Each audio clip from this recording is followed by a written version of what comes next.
Hey guys, it's Max. I'm here in downtown Spokane with Sony's brand new A7 III, and I'm putting it head to head against Sony's legendary A7S II. And this has got to be one of the most requested comparisons I've ever received. Of course, this camera is fantastic, super popular, amazing low light, maybe Sony's best selling hybrid camera for video shooters. Against this camera is getting a ton of attention because it has very little limitations, its price point, and the excellent video features that it has. Let's start out by comparing them with the exterior bodies and the features that they come with. So I do want to mention that it is quite windy out here. It is really cold. I'm trying to record between the gusts of wind, but you might hear some wind noise, and we may not be able to cover every single fine detail, but we're going to cover a lot of different things. First off, let's start on the price. So most of you guys know that the A7 III is $2,000. The A7S II has a current price point of $2,500. Of course, you can buy them used. That might drop it down to $2,200 or somewhere around there. But as you'll see in just a second, there's a big difference between the ergonomics and the usability between these two cameras. Starting off with the rear LCDs, one of the biggest things that bugged me about the A7S II and a lot of the other previous Sony cameras is the fact that if you're shooting in 4K or if you're shooting in 120 frames per second, the rear screen will dim. If you're shooting in photo mode, it allows you to go into sunny mode, which makes the screen really bright and nice and usable outside in bright conditions, but it would not give you that option in those two shooting modes. Now with the new A7 III along with the A7R III and the A9, that is no longer an issue, and it makes it so much nicer to shoot outside. With that said, the A7S II actually has a more detailed rear LCD screen. It's a little bit higher resolution. I honestly didn't notice a huge difference, and that's just because the way Sony samples the video, it's not pulling a lot of data to show on the rear screen. So to my eye, there's not a big difference, and I honestly thought they were the same displays until I looked up the specs. The A7R III and A9 does have high resolution screens, which you can notice compared to both of these. The EVFs are the same size and the same resolution, so if you're used to this camera's EVF, you're going to get the same thing on the A7 III. After that, we have some differences in the body. So the A7 III has a newer generation design. You have a larger grip. Some of these buttons have been reorganized. The custom 3 button, instead of being up here, is now on this side. And then our record button, instead of being the infamous horrible ergonomics where they have it right here and it's hard to press, just like on the newer bodies, we have it right here in the center. So I really like that. Along with that, the buttons are clickier. They're much nicer, more tactile, I think. And we have a joystick too, so you have the ability to use the touchscreen, which we don't have here, to adjust your focus points, or the joystick, which is very nice. Now a huge difference, we're gonna come up some big differences here.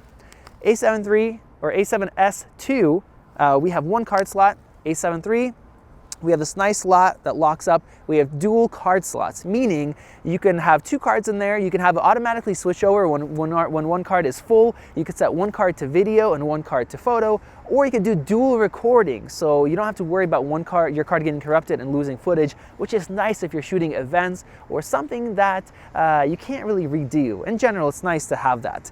And I think the biggest thing, maybe not the biggest to you, but what really matters to me is the batteries. So the A7 II is still using these little batteries that Sony had. It lasts about 1 hour, sometimes 15 minutes, and somewhere in that range. Now on the A7 III, Sony is saying this is their best battery life camera. Battery is 2.2 times bigger, but with that said, in my testing, this thing lasts on the A7 III about 3 hours if you're recording 4K with autofocus and with IBIS. Our side ports are almost identical. Honestly, I was not expecting Sony to put in a headphone jack in the A7 III. I thought they would hold it back like most other brands do because of the price point, but we have a headphone jack and a microphone jack. We also have a USB 3. That's the only new port that the A7S II does not have, and it's a more durable port. The micro USB really sucks. You don't get a lot of extra functionality through it. It is faster, and that's what I use to charge the camera. You can actually run it and power it at the same time from like an external power bank. To finish off with usability, we have a couple more nice ergonomic updates. We have the S and Q button on the dial like Sony's putting in on all their latest cameras. That allows you to preset up slow motion or quick motion, and then with the twist of the dial, you can go into that setting. On top of that, if you have the EVF set to automatic, on the A7S II and those previous generation cameras, if you're bringing it up close to yourself, you can actually have an auto switch, and it gets a little annoying. You ended up switching it to manual a lot of the times. Now with the newer bodies, including the A7 III, if if you tilt the screen up just a little bit, the camera knows that you're working with the screen, and then when you bring it up to your body, or you get close to it, it's not going to auto switch to the EVF, which is quite nice. We all know that the Sony menu systems aren't great, but Sony has been updating those little bit at a time. The main menus are organized a little bit nicer, and we also have that My Menu mode, so you can select all the options and the menus that you use most often, put it into its own tab, and then you rarely have to go into the other menu settings, which makes everything much quicker and much easier, and you don't spend a bunch of time trying to dig through the menus finding what you need. So let's start off by comparing 4K detail. I have the new 24-105 f4, an excellent lens on both these cameras, so it's going to be completely fair with the lenses. The A7S II has a 12 megapixel sensor, so in 4K it's doing a 1-to-1 readout. This means you're not going to have to worry about moire or aliasing or anything like that, which you can get a little bit of on this camera, but not very much. It's quite clean. But with that said, that doesn't give you the ability to oversample, whereas the A7 II has a 24 megapixel sensor, gives us a couple advantages, like that 6K downsampling, which gives us more detail, and it compresses noise, which is quite nice. Along with that, we're able to shoot in APS-C crop mode in 4K, where on the A7S II, there's not enough pixels to be able to do that. So you can only do APS-C crop, use crop lenses to get a little closer to your subject in 1080p. I do want to mention that the A7 III does crop slightly if you're shooting 4K 30. It's not much, and the detail is almost identical. If you guys want to see the full comparison, you guys can go check out my full review on this camera, which I typically shoot 24 frames per second in almost everything I do. But if you shoot 4K 30, do note that it's about a 1.2 crop. Comparing these two side by side, I do notice the higher detail from the A7 III 6K to 4K downsampling, but for most people, especially while you're streaming, you're not going to notice much of a difference. When we punch into a 1080p crop, this is where you actually notice some difference. The A7S II's native 1-to-1 pixel readout is definitely softer. You could see it in the brick and in some of the lettering. Taking a look at 4K 30, the A7 III's image is still more detailed, even though it's no longer 6K to 4K, but roughly 5K to 4K. And punching in here to 1080p, it's not as big of a difference as before, but it's definitely more detailed on the A7 III. Now let's compare the 1080p detail. The A7S II was always known to have quite good looking 1080p. That's because the sensor isn't that high in resolution, and Sony is able to use more of that data that makes it into the final video file. With that said, the A7 III also performs quite well in 1080p, and it beat out the A6500, the A7R III, and pretty much every other Sony camera other than this one. So I really don't know what we're going to get, how well these are going to compare. Let's take a look. Comparing these side by side, you can tell that the A7S II is a bit more detailed thanks to its 12 megapixel sensor and the camera being able to use more data from it for this 1080p image. And punching into 720p, it's even more noticeable. And you can also see that the A7 III has a little bit more aliasing on the Mobius sign and the 331. Now let's compare 1080p at 120 frames per second detail.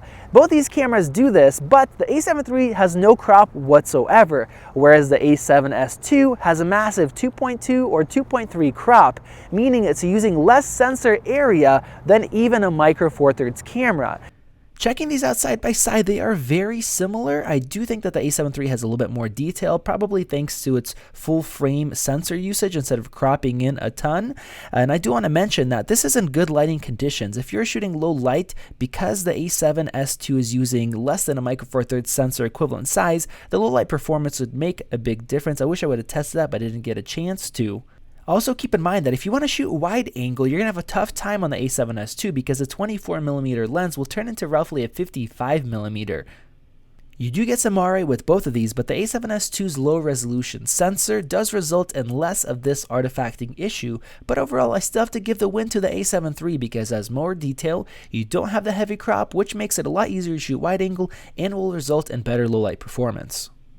Both of these cameras have in-body image stabilization. Now, Sony's have never been known to be great for walking. For hand-holding, they do a good job, but the bodies are so small and the sensors are so large that there's not that much room inside there for them to move around compared to like a Micro Four Thirds camera. I gotta say, both of these look quite terrible, but if I had to choose a winner, it would be the A7 III. It is a little bit smoother, and that makes sense since it is a newer version of the IBIS system. Hand holding these at 120mm gives us about the same result, with the A7 III being slightly better, but not by a whole lot. Now let's take a quick look and see how they compare in regards to rolling shutter. I'm having a really hard time telling a difference between these two cameras. They look almost identical, and let's overlay the A7 II's image over. It might be slightly better, but it's basically the same. The A7 III has one of the fastest autofocusing systems on the market. It has 693 phase detection points and I think 425 contrast detection autofocus points.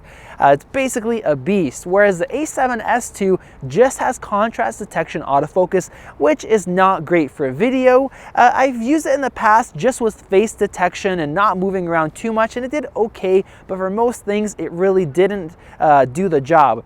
Let's put these two head to head and see how they compare. The results are basically what I expected. The A7S II is not keeping up, and when it's trying to keep up, it has a bunch of pulsating in the background, where the A7 III is nice, perfectly smooth, and it's keeping up quite well. For all of you guys who are recording sports or action, you see that the A7 III picked him up, locked on, it's perfectly smooth, where the A7S II could not even get him. It only picked up and locked on at the very end here, and this is at 120mm. Both of these cameras feature Sony's S-Log2 and S-Log3 profiles. They're rated roughly at 14 stops, but one benefit with the A7 III is that you can shoot at 800 ISO instead of having 1600 ISO as the lowest mode available when in S-Log. And when you're shooting outside in bright conditions where you want to use the S-Log, that 1600 is definitely more limiting than with Sony's latest cameras, including this one. Now, one other addition that you have on the A7 III is Hyper Log Gamma HLG, or what Sony calls HDR. It's not a full HDR, it's not 10-bit like it's supposed to be, but if you want to just shoot and then play back on a TV and get maximum dynamic range without having a great S-Log, that is an option that you can do with the A7 III. Now let's take a look at the high ISO performance. I am in a fairly low light condition. My aperture C300 with the softbox is only at 10%, the minimum. I'm at 3200 ISO right now, set to an f4 aperture at 1/50th of a second. Starting off at ISO 3200, I want to point out how much brighter the A7S II's image is. This is something that I noticed when I reviewed the camera, and I definitely think it gives you a little bit of an advantage exposing the darker areas brighter. But even so, looking at the images side by side, I see less noise in the A7 III when you look at the dark areas, especially that iMac monitor on the left-hand side. Jumping to 6400, both are still super clean, but I do see a little bit more noise on the A7S II on my face and on that iMac monitor. Jumping up to 12,800, we have a similar story. We're getting more noise on the A7S II, and I'm starting to see noise in the shirt of the A7S II shot as well. I have to mention that we're starting to lose a little bit of detail on the A7 III because of its noise reduction algorithm, but they're still fairly close, and both these shots are usable. Now at 25,600, the A7 III does have less noise, but it's less detailed than the A7S II. Not a huge difference, but it is there. Now if we pause this shot and take a look, you're going to see more noise on the face and on the screen. That's because of the A7S II's 1:1 pixel readout, so our noise is larger compared to the A7 III's, which is compressing the noise from that 6K to 4K downsample. If you take a look at the shirts, you'll notice that the A7 III shirt is less detailed along with some of the facial hair because of noise reduction. I would call this roughly a draw because if you're going to go in post and denoise it, the A7S II could be just as clean, but you also lose detail when you denoise in post. At 51,200, both these cameras are affected by color shift and the noise reduction algorithm. The A7S II has a larger color shift, and the A7 III, if you look at the hairline, my eyebrows, you see the weird artifacting. The A7S II has that as well, but not as much. Once again, the A7 III has less noise, but quite a bit less detail. And at this point, I think the A7S II is definitely beating it. And finishing off, we're at 102,400. Both look quite bad here, but if I had to choose, I'd definitely choose the A7S II's image. It looks almost black and white here. You do definitely see a lot of noise, but you're keeping in a lot of that detail. So this is where you go into post, capture the noise profile, denoise it yourself carefully, add in some of that color, and you'll definitely get the better shot, where the A7 III's, it looks bad and you can't do much to fix it. Now, let's finish off with a final test, this extreme low light comparison. Starting off at 3200, I do not see a difference here other than the A7S II being a little bit brighter exposed like we see. I think it pushes up the shadows a bit.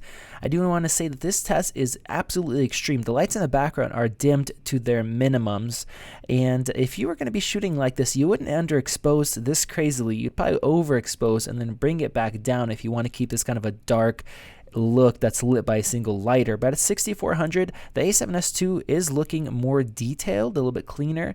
12,800 here, you start seeing that the A7 III really is losing detail with the denoising. It has a little bit less noise, but a lot less detail.